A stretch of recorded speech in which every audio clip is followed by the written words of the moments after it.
రెండు అనుబంధాలు చాలా గొప్పవి లోకంలో.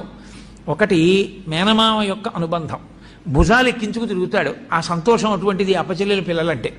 రెండవది తాతగారు.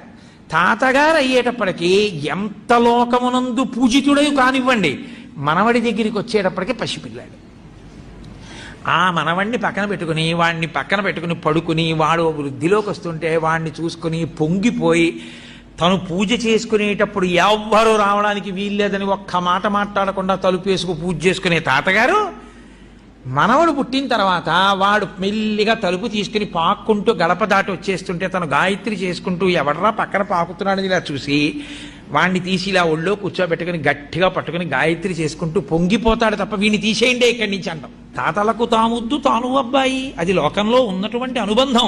ఈశ్వరుడు చేకూర్చాడు తాతగారిది అనుభవం, మనవడిది ప్రాయం. ఆయన దగ్గర నేర్చుకోవాలి మనవడు. అందుకే వాళ్ళిద్దరికీ అంత అనుభవం.